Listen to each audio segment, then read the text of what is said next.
గద్దర్కు అవమానం ఆయన ఫోటో లేకుండానే జ్ఞాపిక ఆహ్వాన పత్రికలలోనూ కనిపించలే ఆంధ్ర సినీ పెద్దల లాభీయంకు తలొగ్గిన ముఖ్యమంత్రి రేవంత్ రెడ్డి బివి నరసింహారావు కమిటీ సూచనలు పక్కన పెట్టిన అవార్డు పేరుతో మార్పు ఇక నెటిజన్లు ప్రజల నుంచి తీవ్ర విమర్శలు అంటూ కూడా నేడు గద్దర్ ఫిలింఫేర్ అవార్డు అంటూ కూడా చూస్తున్న పరిస్థితి కనబడుతుంది ఏదైతే గద్దర్కు సంబంధించిన ఆహ్వాన పత్రిక గిల్లు ఉన్నదో ఇలా కనీసం గద్దర్ ఫోటో లేదండి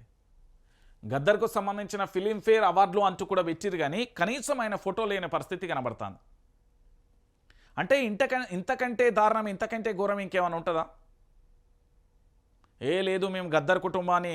గౌరవించినాం గద్దర్ కుటుంబాలు వాళ్ళ కుటుంబ సభ్యులకు పదవులు ఇచ్చినాం గద్దర్ కుటుంబాన్ని కాపాడుకుంటూ వస్తానం అని రకరకాలుగా చెప్పారు కానీ ఫైనల్గా ఇక్కడ జరిగింది ఏంది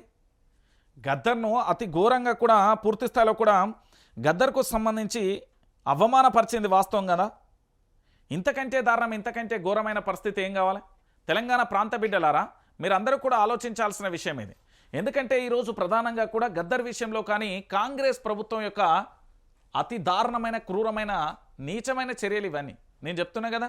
ఈ ప్రభుత్వం మారదండి మనం ప్రభుత్వాన్ని మారుస్తే తప్ప ప్రభుత్వం మారే ఆలోచనలో ఉంటుంది తప్ప ప్రభుత్వాన్ని మనం మార్చాలి లేకపోతే ఈ ప్రభుత్వం మారుతుంది ఈ ప్రభుత్వానికి మారే ఆలోచన ఉంటుంది అంటే అది తప్పు